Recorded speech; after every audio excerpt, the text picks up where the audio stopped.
Buxoriyning sahihlarida keladi, payg'ambarimizning yo'llarida bir ayol zikr qilindi. Yo Rasululloh, bir ayol bor. Judayam taqvodor. Kecha-yu kunduz ibodat qiladi, nafl namozlar o'qiydi, farz va nafl ro'zalar tutadi, xullas tuni bo'yi ibodatda. Zakot va ihsonlarni ham juda ko'p qiladi. Walakinnaha tu'si jaroha, lekin uning bir aybi bor. Odamlarga bilisaniha, tili bilan ozor beradi deyshganda, Rasululloh fahiya fil nar dedilar. U ayol do'zaxiy dedi. Qani shuncha namoz va ro'za, zakot va ihson, qiynalib tutayotgan ro'zalari qani shunchasi?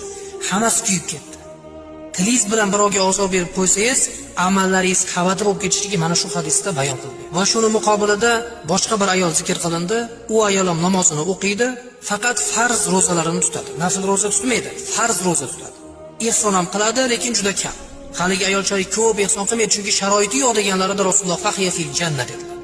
U ayol jannatiy dedilar. Nimaga unaqa? Lianna hala tu'si jaroha bilisani. Chunki u ayol tili bilan boshqalarga ozor bermaydi dedi. Boshqa bir hadisda bir kishi yo Rasululloh, menga bitta amal o'rgating. Faqat bitta amal bo'lsin. Ko'p bo'lmasin. Shu amal bilan jannatga kiray deganda Rasululloh tilingni tiy, jannatga kirasan degan. Mana biz uchun oddiy bir amal, lekin aslida esa u katta bir ajr yoki katta bir gunoh.